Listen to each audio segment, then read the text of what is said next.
الرحمن الرحيم.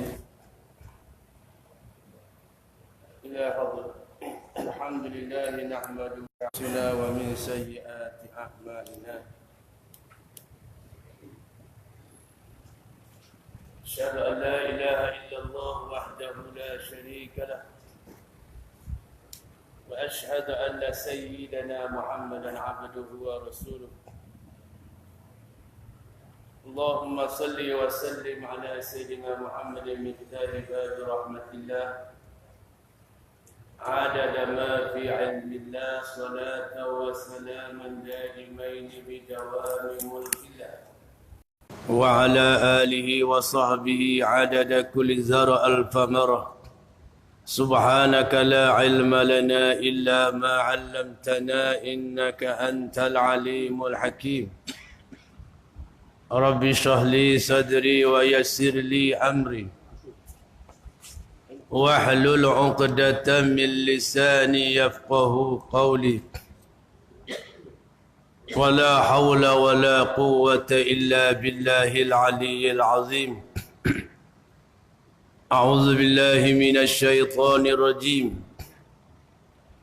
يا أيها الذين آمنوا كتب عليكم الصيام كما كتب على الذين من قبلكم لعلكم تتقون. Yang bermaksud, wahai orang-orang yang beriman,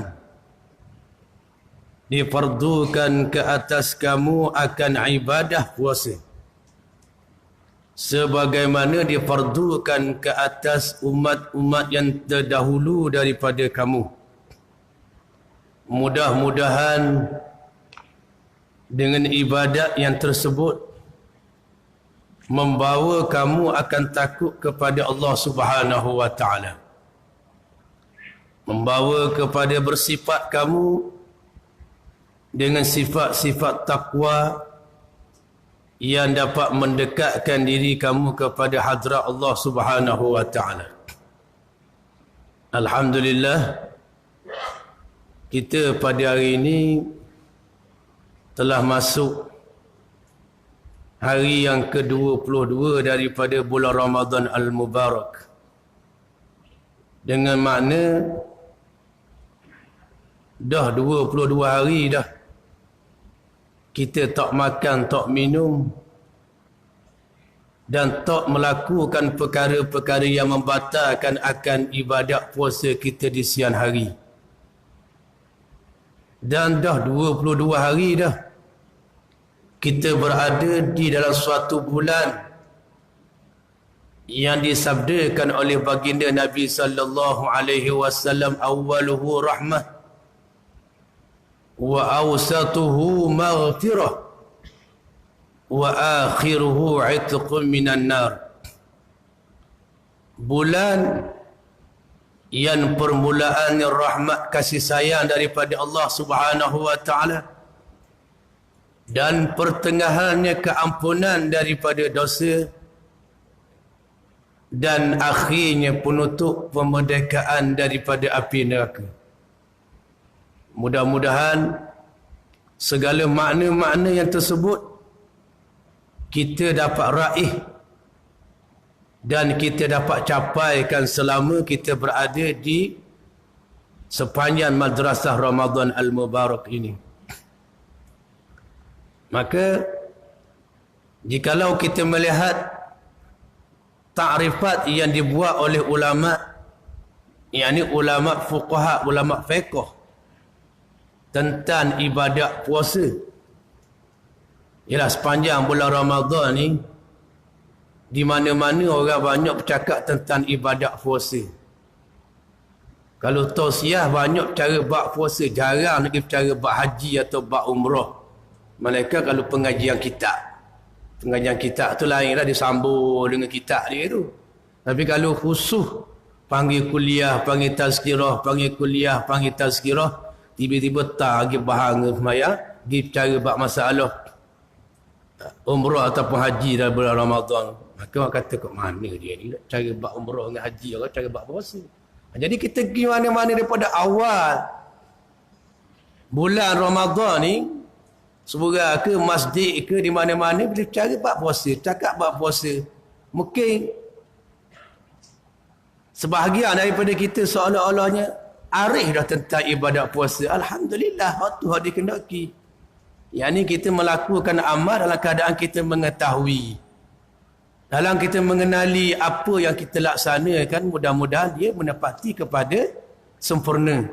Jangan kita masuk dalam mengerjakan amal ibadat, kita tak tahu, kita tak reti, kita tak faham, kita tak nampak, tapi duk dalam keadaan duk meraba-raba, duk melanggar-langgar gitu dah.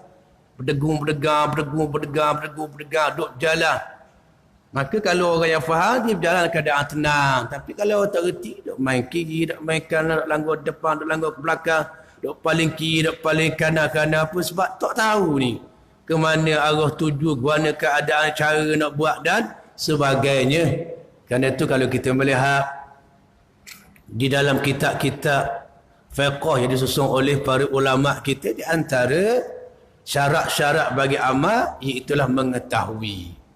Masuk dengan ilmu, masuk dengan keadaan kita tahu syarat, rukun, sah, batal, supaya kita dapat memelihara amal ibadat kita itu mengikut acuan yang dikehendaki oleh Allah Subhanahu wa taala, dan jaga daripada kesilapan dan jaga daripada perkara yang boleh membatalkan akan amal yang menyebabkan kita tidak sampai maksud dan tujuan daripada ibadat. Kerana ibadat puasa itu adalah salah satu daripada ibadat yang difardukan oleh Allah Subhanahu wa taala.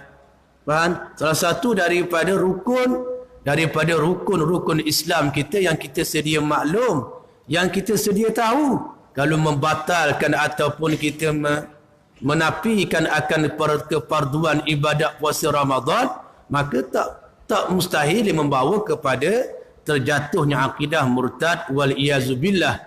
Maka kita sebagai orang Islam, kita meyakini dan kita mempercayai bahawa ibadat yang kita sedang laksanakan sekarang ini secara khusus di bulan Ramadan, iaitulah ibadat saum, ibadat puasa, itu salah satu daripada rukun Islam yang 5 perkara. Kemudian kita tengok ta'rifat yang dibuat oleh ulama-ulama fiqh. Apa di saum, puasa? Kalau kita melihat dari sudut lughah, yakni as-siyam, yakni dengan makna mutlaqul imsak, semata-mata menahan, mencegah ataupun menegah. Itu dinamakan saum, puasa dari sudut bahasa. Dia lebih umum lah, umum. Puasa dari sudut bahasa ni umum.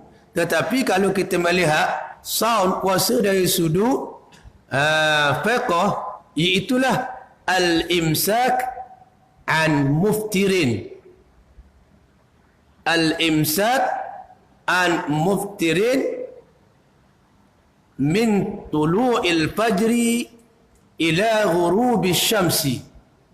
Maknanya puasa ini ibarat daripada menegah, menahan, mencegah daripada perkara-perkara yang boleh membatalkan akan puasa itu. Daripada umpama makan, daripada umpama minum, daripada umpama suatu yang boleh membatalkan akan ibadat puasa seumpama bersama dengan isteri. Ada tafsiran itu banyak lagi lah huraian disebut dalam kitab-kitab fiqh tu. Jadi menahan daripada makan dan minum dan daripada perkara yang membatalkan akan puasa itu min tulu'il fajri, mulai daripada terbitnya fajar sadiq. Itu waktu dia, waktu permulaan dia mulai daripada keluarnya fajar sadiq, yakni mulai daripada masuknya waktu subuh, ila ghurubi syamsi, hingga sampai kepada gelincir, yang sampai kepada tenggelamnya matahari. Ini sehingga sampainya masuk waktu maghrib. Bisyurutin maksusah, dengan beberapa syarat-syaratnya yang tertentu lah, sebagaimana disebut dalam kitab fiqh. Jadi daripada situ kita tahan, kita faham mana puasa ni ibarat dari sudut fiqh lah, ibarat daripada tak makan dan tak minum. Ibarat daripada tak makan, mana tahan daripada makan, tak minum, tahan daripada minum. Dan tak melakukan perkara yang seumpama makan dan minum yang membatalkan akan ibadat puasa. Seumpama bersama dengan isteri, yang ini bersetubuh dengan siang hari. Seumpama memasukkan sesuatu ke dalam rongga yang terbuka. Seumpama muntah dengan sengaja dan sebagainya lah. Sebagaimana disebut dalam kitab fiqh. Yang mana tahan daripada makan dan minum itu mulai daripada terbitnya fajar sadiq sampai kesudahannya, sampai kepada tenggelamnya matahari, yakni sebahagian daripada hari. Hari 24 jam daripada siang dan malam, kita ambil satu juzuk daripada hari, yakni juzuk siang tu, daripada mulai daripada naiknya fajar sadiq sampailah kena tahan, kena ok, jangan makan, jangan minum. Jangan makan, jangan minum, jangan buat benda-benda yang membatalkan akan ibadat puasa sampai kepada masuknya waktu maghrib. Sampai situ habis dah waktu kena tahan, kena minum dan sebagainya yang membatalkan ibadat puasa. Lepas tu makanlah. Masuknya waktu maghrib makan. Kerana tu kalau kita nak teruskan lagi, tak nak makan, tak nak minum lepas daripada maghrib, dengan bahawa kita ada kuasa lagi, kita boleh lakukan lagi. Tak makan, tak minum. Lajak lagi sampai ke isyak. Lajak lagi sampai kepada pukul 9, pukul 10. Maka itu tak dinamakan puasa dari sudut bahasa, dari sudut agama kita. Tak dinamakan puasa. Walaupun dia mampu tak makan straight 2 hari 2 malam, tak dinamakan puasa. Walaupun dia mengaku dia berpuasa, bukan puasa itu. Dah tak puasa kan, tak makan, tak minum. Tak makan, tak minum daripada keluarnya fajar sadiq sampai ke maghrib. Ni mutah sampai ke isyak, tak makan lagi pukul 12, tak makan lagi. Itu bukan puasa, tu panggil mogok lapar, tak makan. Puasa ni benda hak ibadat.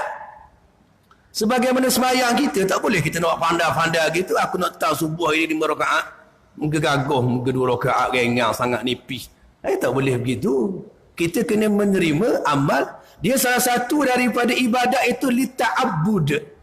Untuk semata-mata nak ibadat. Dah beli perintah begitulah. Salah satu daripada hikmah ibadat iaitulah bagaimana ketaatan kita kepada Allah. Bagaimana keikhlasan kita melaksanakan akan amal. Bagaimana betulnya kita dengan perintah daripada Allah. Dan Allah perintah setakat tu lah. Allah perintah banyak tu lah. Walaupun kita mampu nak buat lagi lebih daripada tu. Ini bukan masalah mampu ke tak mampu. Ini masalah taat dengan tak taat. Dan bila kamu orang yang betul-betul kasih kepada Allah, dan kamu betul-betul percaya kepada Allah sebagai Tuhan, dan kamu betul-betul yakin Allah Ta'ala itu tempat sembahan bagi kamu, kamu patuhlah. Oh, dia suruh banyak tu. Kerana tu kita tengok dalam kitab-kitab, kebanyakannya apa dia tanya, hikmah bagi amal, kebanyakannya lita'abbud, bagi semata-mata ibadat. Subuh 2 rakaat lita'abbud kerana ibadat. Zuhur 4 rakaat lita'abbud kerana ibadat. Begitu juga asar, begitu juga maghrib, dan begitu juga isyak. Walaupun terkadang ada juga para ulama yang mencari hikmah yang munasib, hikmah yang munasabah. 2 rakaat subuh, 4 rakaat zuhur, 4 rakaat asar, 3 rakaat maghrib, 4 rakaat isyak. Ada munasib, munasabah hikmah dia itu. Adakah betul-betul menepati apa yang dikehendaki oleh Allah Subhanahu wa taala? Allahu a'lam. Tetapi apa yang kita yakin, apa yang kita buat daripada amal ibadat, sembahyang cara sembahyang, puasa ni cara puasa, haji cara haji, zakat cara zakat, ambil daripada harta yang tertentu dengan qadar-qadar yang tertentu, kena beri kepada asnaf-asnaf yang tertentu. Tak boleh ambil daripada harta bahagian, qadar pun bahagian, beri ikut siapa nak beri, tak boleh. Tak boleh kita nak ambil ikut, kita nak ambil daripada harta kita banyak mana separuh ke 2 paruh ke. Lepas tu kita nak beri kepada siapa-siapa kita nak beri. Walaupun tak termasuk dalam asnaf zakat, tak boleh. Jadi berdosa. Jadi haram. jadi salah. Orang panggil buat kerja dengan tidak ada ilmu. Kerana ini adalah ibadat. Maka ibadat terhenti daripada apa yang datang daripada Nabi SAW. Apa yang datang daripada Al-Quranul Karim. Kerana itu, وَمَا آتَاكُمُ الرَّسُولُ فَخُذُوهُ وَمَا نَهَاكُمْ عَنْهُ فَانْتَهُ. Apa suatu yang dibawa datang oleh Nabi kamu, maka hendaklah kamu ambil akan dia. Yang ni janganlah kamu tinggalkan akan dia. Bahkan kamu kena ambil sekadar yang kamu kuasa. Dan apa suatu yang diteguh oleh baginda Nabi SAW, maka hendaklah kamu tinggalkan akan dia. Yang ni janganlah kamu ambil ke akan dia. Maka begitulah ibadat puasa kita ni. Jadi walaupun macam mana, ada setengah daripada ulama dia melihat setiap ibadat ada hikmat dia yang tertentu, dan setiap ibadat itu ada samarah, ada bunga dia ataupun ada natijah yang baik. Yang sama ada natijah itu dapat kita rasai di atas dunia ini lagi, ataupun selepas daripada kita mati, sekurang-kurangnya di alam barzakh, sebelum daripada kita mencapaikan akan kemuncak kurniaan daripada Allah di hari akhirat kelak. Maka apa yang disebut oleh Imam Ghazali rahimahullahu ta'ala di antara hikmah ataupun dari di antara falasifah makna daripada ibadat puasa yang membawa kepada seseorang itu merasai lapar dan dahaga. Apabila kita berpuasa, maka menyebabkan berlaku suatu perubahan dalam jiwa kita secara zahir, iaitulah kita akan rasa lapar dan kita akan rasa dahaga. Kerana itu Nabi SAW bersabda, iaitulah apa dia dalam suatu hadis yang bermaksud ramai daripada kalangan umatku yang berpuasa tidaklah daripada puasanya itu malaikat lapar dan dahaga. Itu malaikat lapar dan dahaga. Kerana apa? Kerana tak makan, kerana tak minum. Maka menyebabkan seseorang itu lapar dan dahaga. Kita tengok anak-anak kita kecil-kecil lagi tu. Kita ni orang tua, kita boleh lah lapar dahaga. Tapi boleh tengok anak-anak kita hak umur 8 tahun, hak baru belajar puasa tu. Hak umur 7 tahun, jauh 1. Tengok bagaimana dia. Sampai pukul 10, waktu tu lah dia sakit sangat. Pukul 10 sampai ke tengah hari zuhur tu. Lapar. Dia sebut ke lapar tu. Lapar. Nak minum air. Nak sikit je air ni. Dia macam-macam lah. Dia alasan. Bergelepar. Kita suruh tidur, tak mau tidur. Isyarat kata memang benda itu membawa kepada lapar dan dahaga. Kemudian, tidakkah ini suatu penyaksaan secara zahir? Tidakkah ini suatu penyiksaan? Tidakkah ini suatu penderaan? Maka jangan kita kata begitu ya. Jangan kita nampak bahawasanya puasa ini seolah-olah suatu penderaan kepada kita. Suatu penyiksaan. Sehingga maklumlah zaman ini dia mudah sikit. Hak asasi banyak sangat. Hak asasi ni. Faham? Khitan bagi perempuan menyeksakan. Nak cari supaya jangan dah. Faham? Gitu juga sunat bagi lelaki-lelaki duk kerak ke, muncul zakar orang tu, kulit dia duk kesakit apa semua sekali. Sedangkan kita tengok dengan sains teknologi yang canggih ni, macam-macam benda yang boleh kita gunakan untuk nak menghilangkan sakit. Faham? Tapi bagi mereka yang tak bersetuju, maka berbagai-bagai alasan, berbagai-bagai pandangan yang tak baik, komplain, faham? Komen negatif tentang amalan-amalan agama Islam, itu di antara kempen orang-orang yang jahat. Kempen orang kafir untuk nak menghancurkan akal Islam. Jadi bila nampak puasa ni menyebabkan letih, menyebabkan jadi masalah, gerak kerja yang jadi kurang dan aktiviti pun jadi semakin tersempit dan sebagainya, maka dia pun keluarlah berbagai-bagai alasan. Puasa ni menyebabkan jadi malas kerja, puasa menyebabkan jadi mudarat tubuh badan, dan berbagai-bagai alasan-alasan yang menasabah bagi akal mereka untuk menghalalkan akan pandangan mereka. Walaupun sebenarnya hikmat daripada ibadat puasa itu bukan bermaksud kepada itu. Bukan tujuannya untuk nak meletihkan. Bukan tujuan untuk nak menyakit. Bukan tujuan untuk nak memberi kelaparan semata-mata lapar begitu. Semata-mata dahaga gitu. Tidak ada natijah yang baik. Sebab Rasulullah Ta'ala kata dah, la'allakum tattakun. Mudah-mudahan kamu akan takwa dengan puasa tadi. Mudah-mudahan kamu akan takut kepada Allah dengan ibadat puasa tadi. Kerana tu bila ibadat puasa kita tidak membawa kepada kita takut kepada Allah, tidak melahirkan akan takwa, tidak menumbuhkan akan perasaan cinta kita kepada Allah, maka di sana mesti ada benda yang tak betul. Di sana mesti ada benda yang tak kena. Sebagaimana Allah Ta'ala berfirman, inna salata tanha anil fahsya'i wal munkar. Sesungguhnya sebenar-benar sembahyang itu, sembahyang yang diterima oleh Allah Ta'ala, sembahyang yang hidup, sembahyang yang menepati apa yang telah ditetapkan oleh Allah Subhanahu wa Ta'ala, yang mencakupi sembahyang yang zahir dan sembahyang yang batin, yang meliputi syarat rukunnya, sah dia pada hukum. Maka hakikat sembahyang itu mencegah kamu daripada benda yang mungkar dan benda yang fahsyat, benda yang keji dan benda yang dilarang oleh Allah Subhanahu wa Ta'ala. Sebab sembahyang itu ibadat, sembahyang itu perintah daripada Allah, sembahyang itu adalah sesuatu daripada apa yang telah difardukan oleh Allah Subhanahu wa Ta'ala. Setiap perintah Allah, setiap amal ibadat, setiap apa yang difardukan oleh Allah, mesti ada hikmah yang tersembunyi yang membawa kepada mendekatkan diri kita kepada Allah. Ia akan mengubahkan akhlak kita daripada buruk kepada baik. Ia akan menumbuhkan akan kemanisan. Ia akan mentarbiahkan akan budi perketi kita sehingga kita menjadi umat yang betul-betul berakhlak kepada Allah Subhanahu wa Ta'ala. Ini tarbiyah. Kerana itu dinamakan Ramadan dipanggil madrasah tarbiyah.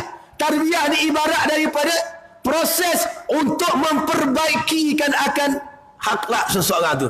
Proses untuk memperbaikikan akan sifat kelakuan seseorang tu. Proses untuk memperbaikikan akan budi perketi.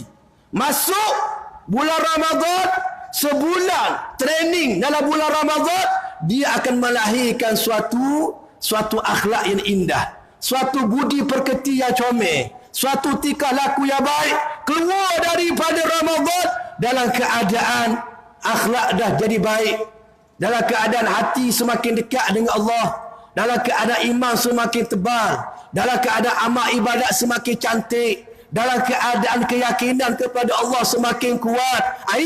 Itu proses tarbiyah sepanjang Ramadan. Kenapa? Siang hari sibuk dengan puasa, malam sibuk dengan qiyamul lail, kemudiannya ada pula ibadat-ibadat tambahan daripada tadarus Quran, daripada bersedekah, daripada beri makan kepada fakir miskin, daripada membaca zikir-zikir yang tertentu, dan daripada berbagai-bagai aktiviti ibadat-ibadat yang menolong untuk memperbaiki akhlak sepanjang bulan Ramadan itu. Maka tak menasabah keluar daripada bulan Ramadan tak bersih. Tak menasabah kalau keluar daripada bulan Ramadan tak comel. Tak menasabah kalau keluar daripada bulan Ramadan tak berubah. Berubah kepada kelakuan yang lebih baik. Berubah kepada kelakuan yang lebih baik. Kerana itu dalam satu hadis Nabi SAW bersabda, bu'dan liman adraka Ramadan wa la yughfar lah.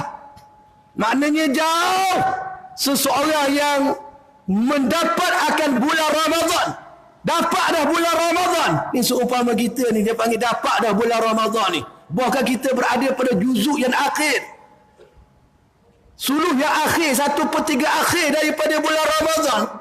Kalau bulan tu bagi kepada 3, kita berada juzuk yang terakhir, 10 yang akhir daripada bulan Ramadan. Dia panggil 10 yang akhir. Pecutan garisan menuju kepada garisan penamat ni. Daripada awal kita berpuasa, kemudiannya masuk pertengahan, dan sekarang kita berada di sempadan akhir dah. Mana hari 22. Kalau mengikut takwim kalendar, puasa tahun ni 30. Kalau ikut takwim kalendar lah 30. Maknanya bukan 29 dah takwim kalendar ni. Maka 8 hari lagi maksudnya kita puasa ni. pejah celik, Masya Allah. Allah Ta'ala punya kerja. Pada mula-mula kita hari pertama kita puasa tu, Allah. 29 hari lagi. Lepas tu, duk main dengan anak-anak. 28 hari lagi. Lepas tu, 27 hari. Ni 8 hari lagi dah. Kalau kita kata, dak, hari ni kita puasa berapa hari, marah dia. Marah anak-anak 4 hari benda pun. Hari ni, seminggu lagi nak raya. Dia nampak ke raya dah. Seminggu lagi nak raya. Jangan waktu 4 hari lagi buat puasa gitu. Jangan waktu begitu. Dia tahu. Budak-budak duk bila. Jadi, budak-budak pun tahu dah. Kita sekali berada pada garisan penamat. Ya Allah. Budak-budak tu dia suka nak raya sebab dah kita sendiri ajar dia beli baju raya, beli seluar raya, beli selipar raya, seorang-seorang 4-5 nak pasar. Dalam PT tu banyak juga beli kita orang Islam ni. Apa ni beli tu, beli ni. Habis dah penuh dah. Faham? Dalam kata jangan sibuk dengan raya, jangan sibuk raya, kita juga hak ngajar tu pun jangan sibuk raya, kau pergi beli hari-hari.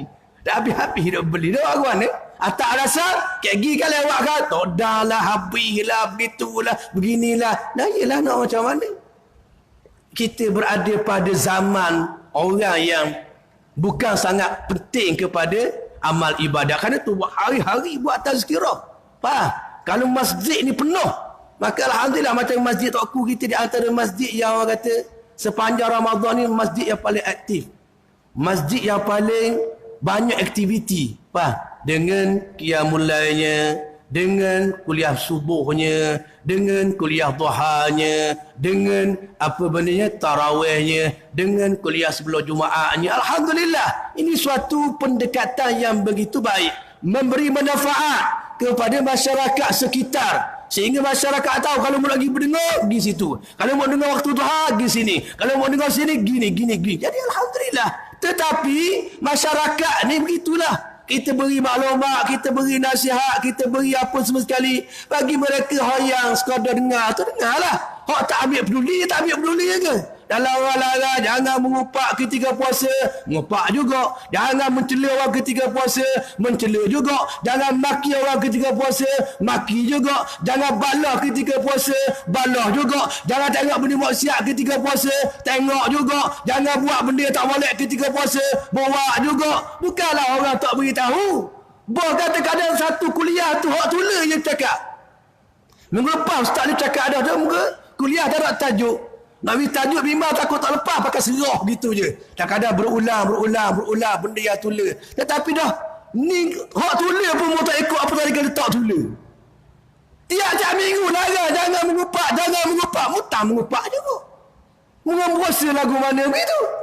Jadi tujuannya puasa ni bukan nak tak makan, tak minum saja tak. Bukan tak makan, tak minum saja tak. Bahkan lebih daripada itu, menahan. Kerana itu kita tengok Imam Ghazali rahimahullahu ta'ala, dia membahagikan akan ibadat puasa dia sebagaimana yang disebutkan oleh beliau dalam kitab Ihya Ulumuddin, terbagi kepada salah satu aksam, kepada 3 martabat, 3 pembahagian. Yang pertama dia panggil saumul awam, puasa orang awam. Yang kedua saumul khas, puasa orang khawas. Yang ketiga saumul khawasil khas, puasa khawasul khawas. Kenapa Imam Ghazali rahimahullahu ta'ala membagikan akan ibadat puasa itu kepada 3? Kerana orang yang mengerjakan puasa ni 3 kelompok ni lah. Yang pertama orang ramai, orang awam. Yang kedua golongan-golongan orang soleh, siddiqin, orang khawas. Yang ketiga daripada golongan orang arifin, wali-waliullah, orang yang muqarrabi, dekat dengan Allah subhanahu wa ta'ala, dia panggil khawasul khawas. Maka ketiga kelompok ini, adakah sama ibadat puasa mereka? Tak. Bahkan seluruh amal kebajikan, amal ibadah, sama ada sembahyang, sama ada zakat, sama ada haji, maka dia ada kelompok awam, dia ada kelompok khawas, dia ada kelompok khawasul khawas. Jadi bilalah 3 kelompok, isyarat kata amalan itu tak sama pada hakikatnya. Walaupun sama pada rupa. Pada rupa semua pakat sembahyang subuh mereka. 2 rakaat dengan syarat-syarat dia. Berimam mereka. Takbir yang sama, rokok yang sama secara zahir. tetapi di sana ada perbezaan dari sudut maknawi. Dari sudut hakikat, dari sudut roh itu berbeza.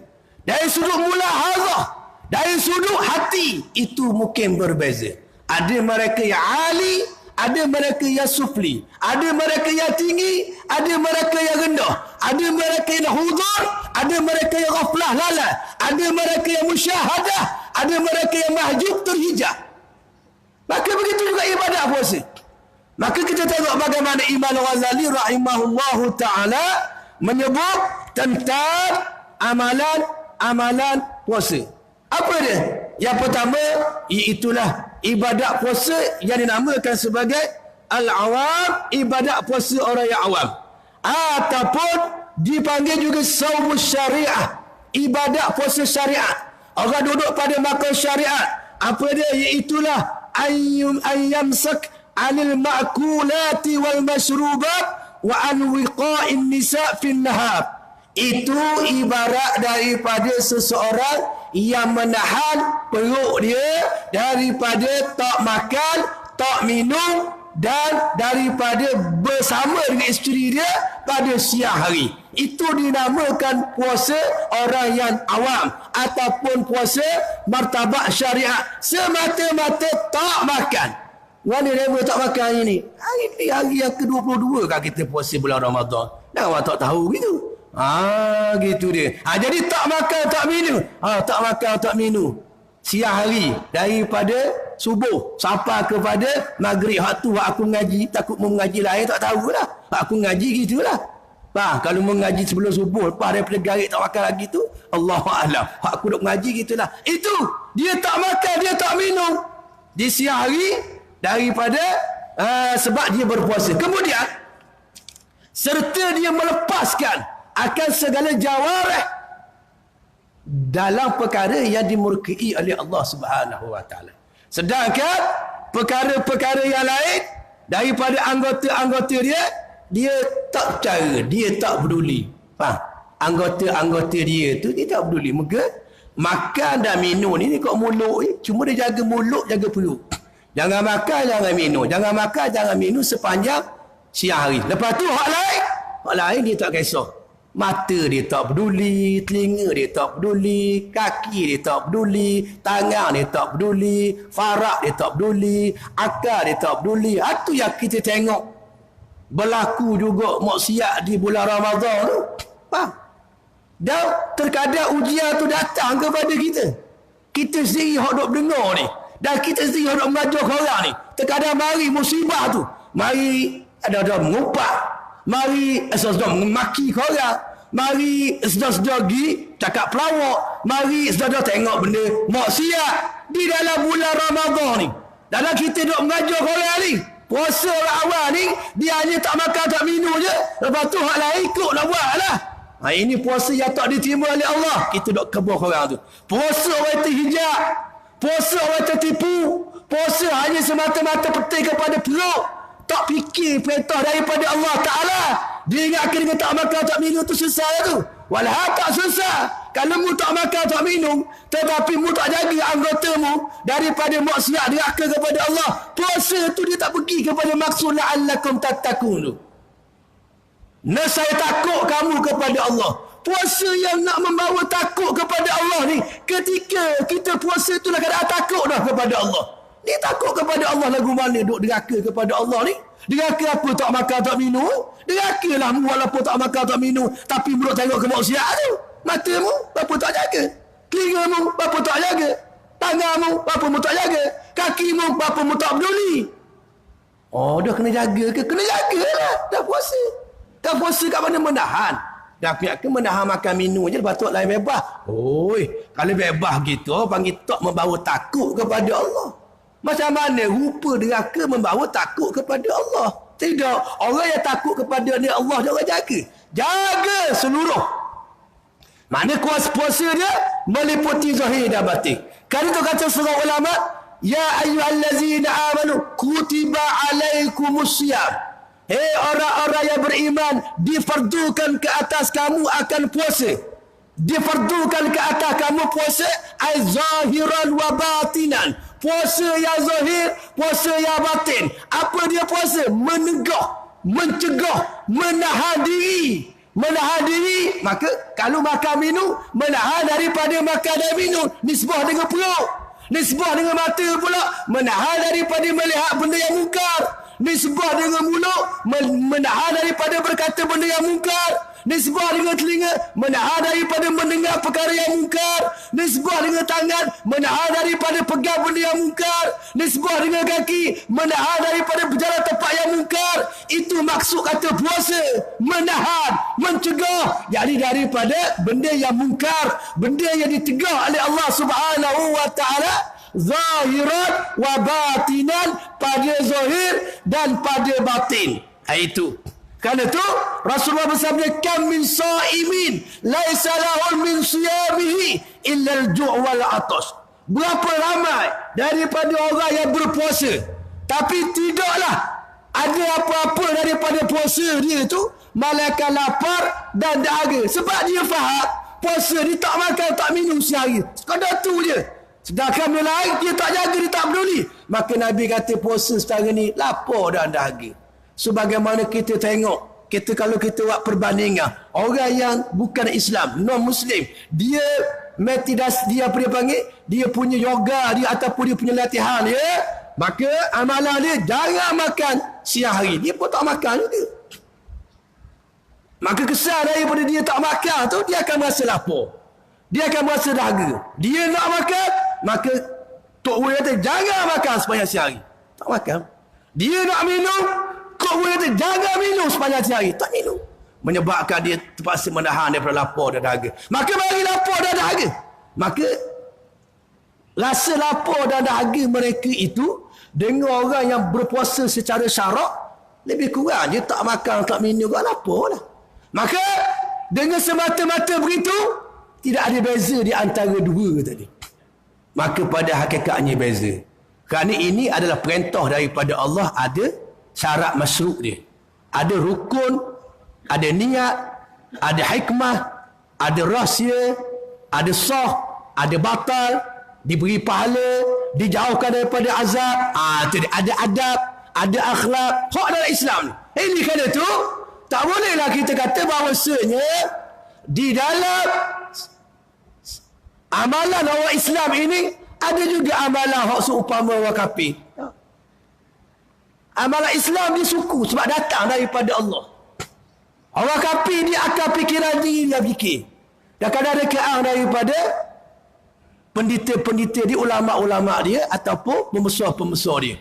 Bukan wahyu daripada Allah Subhanahu wa taala. Bukan ada perantaraan wasitah daripada Nabi sallallahu alaihi wasallam. Jangan kita kata sama dengan orang kafir. Jangan. Tidak ya, Islam dia suku, kafir dia suku. Islam menuju kepada syurga, keredaan Allah taala. Kafir menuju kepada neraka dan kemurkaan daripada Allah Subhanahu wa taala. Jadi kerana itu baginda Nabi sallallahu alaihi wasallam satu ketika ada seorang perempuan yang memaki kepada jariah dia, memaki hamba perempuan ni. Maka Nabi lalu, maka Nabi tengok, maka Nabi kata, hai, gua ni gini maki kepada orang ni sedangkan awak ni puasa. Maka Rasulullah pun nak ajar kepada perempuan tadi. Lalu dibawakan akan sebekas daripada makanan, diberi kepada perempuan itu. Lalu Nabi kata, makan kau ni, berhenti dulu maki-maki makan ni. Maka kata perempuan tu, ya Rasulullah, tidakkah kita ni berpuasa? Tidakkah aku berpuasa? Ini bulan Ramadan, tidak aku puasa. Maka Nabi kata, dah kalau puasa janganlah maki orang. Bukanlah puasa ni hanya tak makan tak minum. Itu Rasulullah nak ajar. Bukan semata-mata mu puasa tak makan tak minum tu puasa. Dah. Tapi kamu kena puasa mulut kamu. Kamu kena puasa mata kamu. Kamu kena puasa telinga kamu. Kamu kena puasa kaki tangan kamu. Daripada benda-benda maksiat. Daripada benda-benda mungkar. Daripada benda-benda yang tidak patutnya kamu laku. Kadang tu kita melihat setengah daripada orang yang berpuasa, kalau hak jenis tak tutup aurat, tak tutup aurat juga. Kalau hak jenis mengupak juga. Kalau hak jenis maki tu maki juga. Kalau hak jenis mongoh tu mongoh juga. Kau pula puasa, kau cepat nak marah. Nak kalau tengah hari, kalau pergi bandar naik kereta, waktu tu lah Ha situ, tepik sini, tekan sini, maki sini. Wah, macam-macam. Kita banyak, kita mahu orang, kita kena kereta lah. Tak kerti basa ni, kereta gini-gini. Sedangkan kita puasa. Sedangkan Nabi ajar dah. Bila orang maki kepadamu, maka mu katalah ana shaim, aku puasa, aku puasa. Jadi, kalau orang maki kepada kita, kita kena kata aku puasa, aku puasa. Isyarat kata jangan jawab, jangan balas makian dia. Maka kita juga jangan makilah orang. Nampak nak marah sangat? Ana shaim, aku puasa. Ana shaim, aku puasa. Maka barulah dia panggil puasa kita tu ada rahsia dia.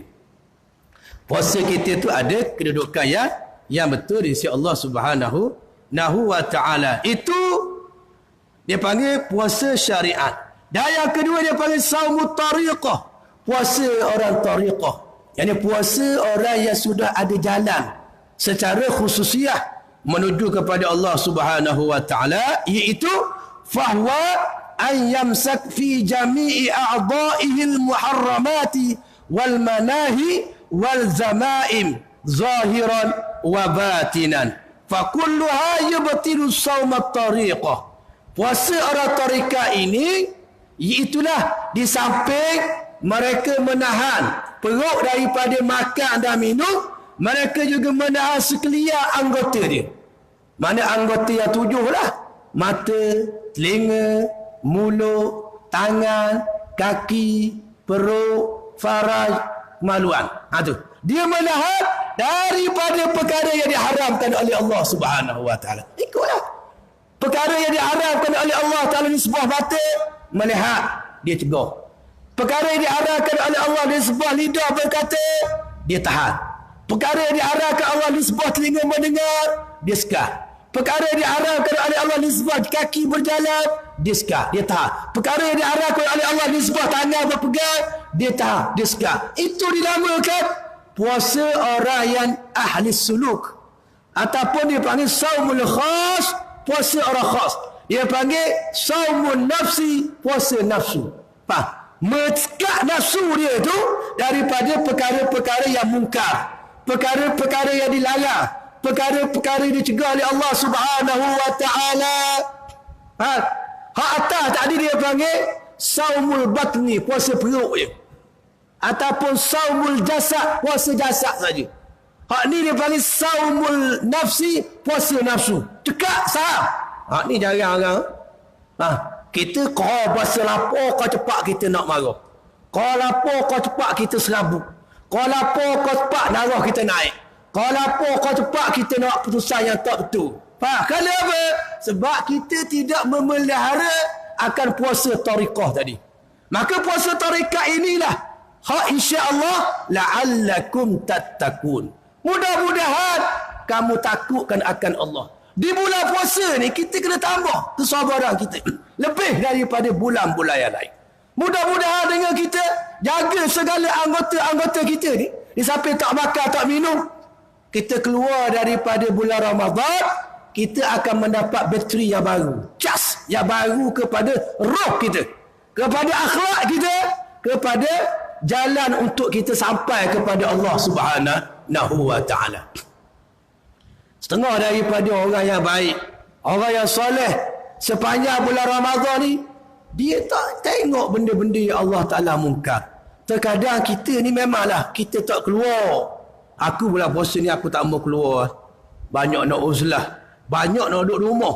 Malaikat tak ada arah sangat keluar. Maklum dah keluar ni kau. Mata melihat macam-macam benda. Benda yang tak puas hati, kita blabel, kita maki, kita komplain. Faham? Benda yang tak puas hati, benda maksiat kadang-kadang kita tertengok dah terus tengok. Nak kalau hak puas, hak comel-comel ke, hak uduh tu, pandailah kita paling uduh. Tapi kalau hak comel, sayang juga contohnya. Walaupun tuan puasa pun tengok juga. Jatuh ke dalam neraka dah tu. Punah dalam mata kita. Hilang dah pahala puasa kita. Cacat dah ibadat kita. Tu. Jadi benda-benda gitu dia jaga. Maka dia pun tak keluar uzlah. Maka zaman sekarang ni, nak tak keluar pun dalam rumah pun kadang-kadang maksiat apa ada juga. Maklumlah rumah. Dengan TV-nya. TV. Itu di antara punca yang membawa kepada kerosakan dalam rumah tangga. TV di antara punca maksiat. TV di antara punca berlakunya ghaflah lalai di dalam hati orang Islam. Dan maklumat memang melalui TV. Maklumat hak betul pun melalui TV juga sebahagiannya. Dan hak sesat kebanyakannya semua melalui TV. Faham? Siaran-siaran yang menyesatkan, siaran-siaran yang melalaikan, siaran-siaran yang melekakan, siaran-siaran yang mendatangkan kita ke dalam maksiat deraka kepada Allah. Dalam TV itu penuh. Faham nak jaga lagu mana? Kita puas jalan, kita buka TV. Duduk depan TV 24 jam. Contohnya. Hak mana boleh tengok TV? Pas habis siaran ni, pas habis rancangan ni. Tak ada manfaat langsung. Faham? Orang bulan Ramadan ni bulan buka Quran. Buka juga hari pertama, yang kedua. Lepas tu hari ketiga puas dah lah. Macam agak terawih je lah. Malam mula-mula bukan main ramai. Masuk ke suluk separuh bulan. Kau kurang. Faham? Ni akhir ni kau kurang. Sebab apa? Sebab macam-macam aktiviti untuk nak sambut raya tu lah. Dan ni kita tak dengar dah lagu-lagu raya. Semua lagu raya belaka. Di pasar-pasar, di bazar-bazar, semua lagu raya belaka dah. Faham? Seolah-olahnya tambuhnya ke puasa tu sibuk dengan raya. Faham? Hari ni hari raya, makanlah ketupat rendang. Ketupat rendang tahi apa tak raya lagi? Ketupat rendang. Tak ada arah lah kita. Bahkan tu DJ pun raya je. Duk tahi raya je DJ. Tahilah baju raya ni murah lagi ni, barang begini. Jadi hati kita tu duk dengar ke raya. Lepas tu, hak dapat raya tu, kita nak pelagak, kita nak pelawar, kita nak lepas hajat kita nak tunjuk hebat kita nak tu. Kadang tu tak sedar je duit habis, keluar, ratus. Keluar tu. Maka orang yang tak ada duit kot sedih tengok. Sebab orang pakat berebut. Beli benda molek-molek belaka. Dan kita beli tak fikir dah kepada sanak saudara kita susah tu. Tak fikir dah kepada jiran tetangga kita miskin tu. Kita. Maka mana hikmat kita berpuasa sebulan Ramadan tu? Mana kesabaran kita? Mana kita nak tahan nafsu kita daripada tipuan-tipuan tadi? Mana? Bahkan setengah je dia beli pakaian raya tu tak mengikut syariat, tak patuh syariat. Pakaian raya yang tak patuh syariat. Pakaian raya yang mendedahkan akan aurat. Orang puas lebih raya. Orang lelaki ni tahan sikit orang puas. Tak ada orang lelaki pakai pakaian raya 2 bandit. Tak ada. Baju Melayu, kain sapi tu mengikut syariat. Hak puas ni. Hak jenis belah tepi. Tu masalah. Tak patuh syariat. Kemudian yang pakai beli baju kebaya yang betuk tu nampak. Alah orang puas ni dia lebih kepada keterampilan dia. Nak tunjuk lawa dia. Nak tunjuk dia tu macam ke meruk kayangan. Gitu lah. Agak ke bulan raya ni lah. Beli baju ketat-ketat, hak padat-padat sikit, sedap-sedap sikit. Biar nampak betuk. Buah dada nampak betuk. Punggung dia nampak betuk ni. Nampaklah betuk dia tu. Sebagaimana kita tengok tu lah. Maka itu, sebulan kamu tahan. Daripada mengikut nafsu, sehari je kamu puasa raya. Habis sebulan bulan Ramadan. Habis. Bahkan belum sampai hari raya tu habis dah. Dengan niat kamu, dengan azam kamu, dengan kehendak kamu, cari benda-benda pakaian hak tak betul tu, punah dah di situ. Mana puasa kamu? La'allakum tattaqun. Mudah-mudahan kamu takut kepada Allah. Sekurang-kurangnya kita keluar meninggalkan puasa lah keadaan kita takut Tuhan terima kedok ibadat puasa kita. Mari rasa sedih berpisah dah kita dengan puasa. Mari rasa duka cita. Mari rasa bimbang. Mari berdoa kepada Allah panjangkan umur supaya dapat pula pada bulan Ramadan. Tak salah kita nak bersuka pada bulan Ramadan ataupun bulan raya. Tapi cuba tengok ulama bahas maksud bersuka di bulan Syawal tu makna apa? Suka di hari raya tu makna apa? Makna apa? Suka dengan sebab kita tinggal Ramadan ke lagu mana? Suka sebagai tanda syukur di atas nikmat anugerah Allah Ta'ala beri kekuatan kepada kita dapat melaksanakan ibadat puasa dengan apa yang diperintahkan oleh Allah. Tu je. Tetapi hati kita begitu hibur sebab berpisah dengan bulan penuh dengan barakah. Bulan penuh dengan maghfirah. Bulan penuh dengan keampunan daripada Allah. Mana ada dah bulan seumpama bulan Ramadan? Tak ada. 11 bulan. Nak banding dengan sebulan bulan Ramadan. Jauh. Langit daripada bumi. Maksudnya jarak kemuliaan bulan Ramadan dibandingkan dengan bulan yang lain. Kalau kita tengok kemuliaan dia, bagaimana kita nak rasa suka tinggal bulan tu? Takkan rasa suka. Takkan rasa suka. Hak rasa suka ni sebab dia tak nampak kemuliaan tu.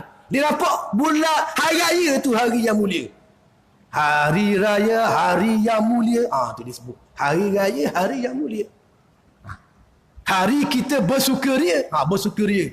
Bersukaria yang betul. Bukan bersukaria memuji hawa nafsu yang menyebabkan jatuh di dalam neraka dan maksiat. Maka kalau begitu, hari itu bukan hari yang mulia, tetapi hari yang celaka lah pula. Hari itu hari yang celaka. Jadi kena jaga baik benda-benda gini. Faham? Apa tahu lagi kita hok duk umur dah lebih daripada 40 ni, maka janganlah terlampau sangat kita galak dengan penghujung Ramadan ni. Tapi hendaklah kita tadabbur, tafakur, muhasabah, pandang diri kita. Masya Allah, Nabi dah puasa, Allah sedihnya rasa. Faham? Orang-orang soleh menangis di akhir-akhir Ramadan. Sebab apa? Sebab tak temu dah bulan seumpama ni. Ahli langit, malaikat, bahkan langit dan bumi pun menangis juga bila malam akhir Ramadan. Sehingga ditanya, sebab apa kamu menangis? Mereka menjawab, kerana musibah yang datang ke atas umat Nabi Muhammad sallallahu alaihi wasallam. Apa dia musibah? Iaitu berlalunya Ramadan. Jadi berlalunya Ramadan ialah ibarat daripada musibah balak yang berlaku ke atas umat Nabi sallallahu alaihi wasallam. Sebab dalam bulan Ramadan dosa diampun. Dalam bulan Ramadan amal ibadat dilipat kali gandakan. Cuba bayangkan, amal ibadat sunat dalam bulan Ramadan menepati fardu pada bulan yang lain. Mana ada? Kalau bulan lain sunat fardu. Tetapi bulan Ramadan sunat dia menepati fardu. Dan satu fardu pada bulan Ramadan, 70 fardu pada bulan yang lain. Jadi kemuliaan ini tidak ada kepada bulan-bulan yang lain. Kemudian awal Ramadan, rahmat 1 sampai ke 10. Pertengahan Ramadan, keampunan 10 sampai 20. Akhir Ramadan, pemerdekaan daripada api neraka 20 sampai ke 30. Maka bulan ini tidak ada pada bulan-bulan yang lain yang Nabi membahagikan bulan itu kepada 3 juzuk. Awal, tengah, akhir. Tidak ada Nabi sifatkan kepada bulan-bulan yang lain. Dan baginda Nabi sallallahu alaihi wasallam bersabda, yang mana bulan Ramadan ini fihi lailatun khairun min alfi syahrin. Pada bulan Ramadan ada satu malam yang terlebih baik daripada 1000 bulan. Satu malam itu terlebih baik daripada 1000 bulan.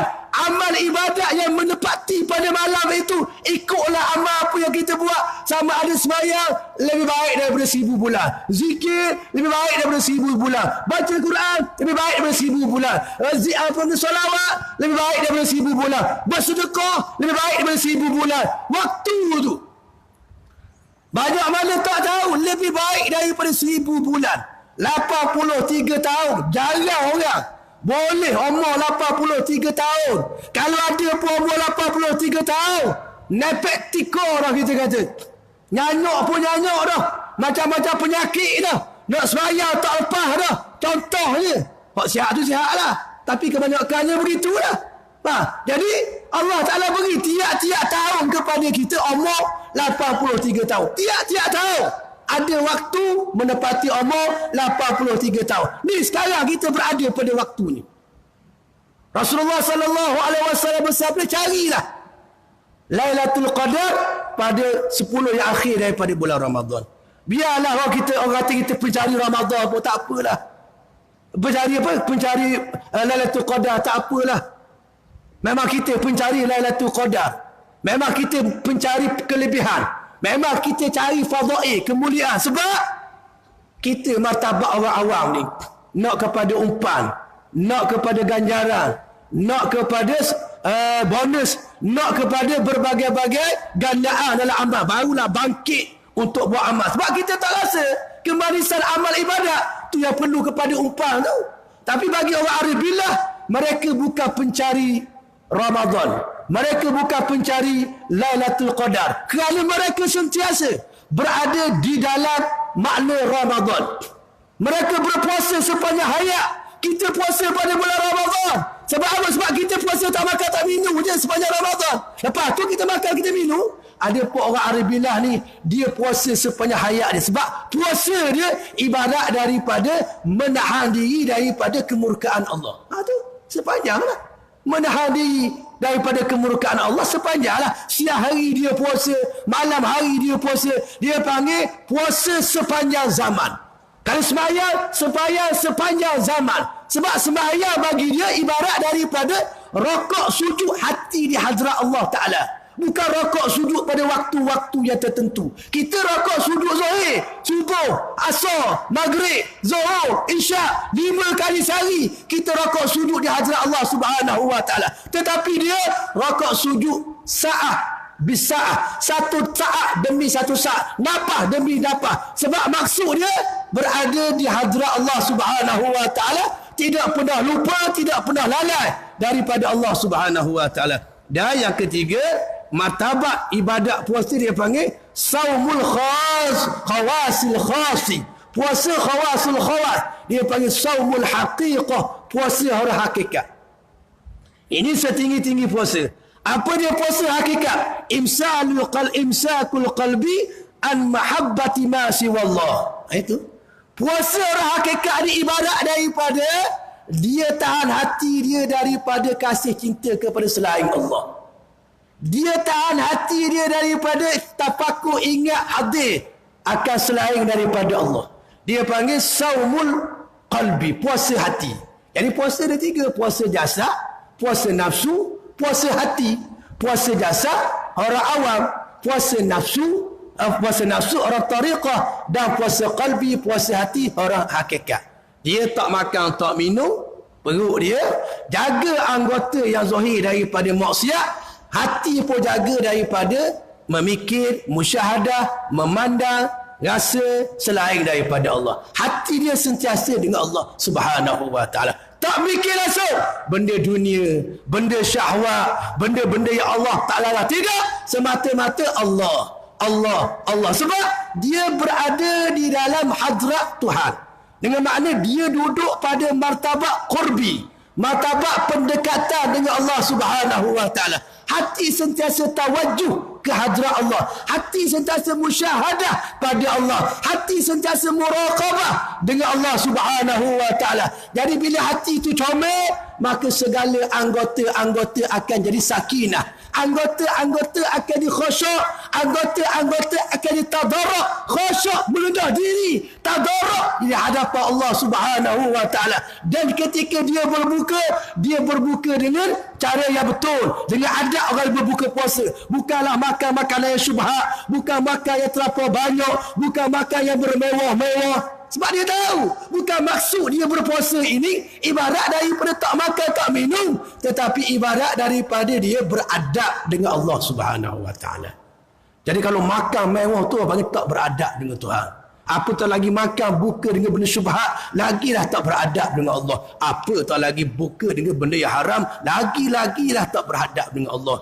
Siang hari tak makan, time buka kita beli makanan daripada duit yang haram, maka puasa begitu tidak ada malaikat lapar dan dahaga. Jadi mudah-mudahan Allah Subhanahu Wa Ta'ala memberi kekuatan kepada kita untuk kita meningkatkan akan ibadat puasa kita daripada ibadat yang awam kepada sekurang-kurangnya ibadat khawas, kalau tidak pun kepada ibadat khawasul khawas. Maka rasanya sekadar itulah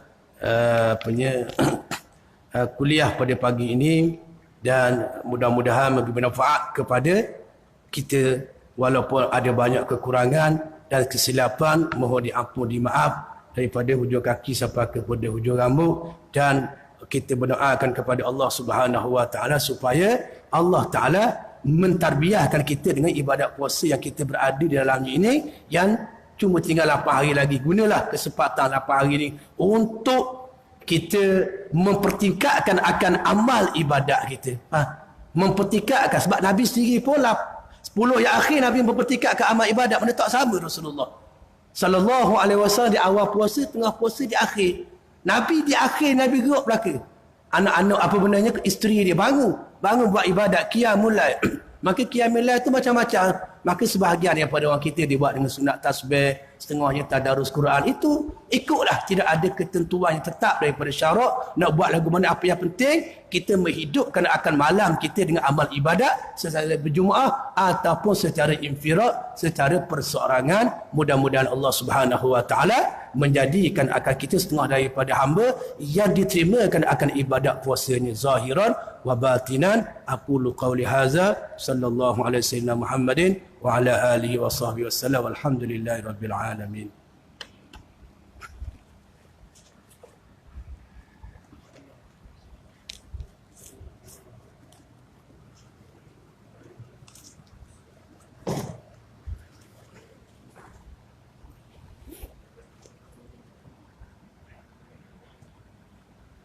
Allah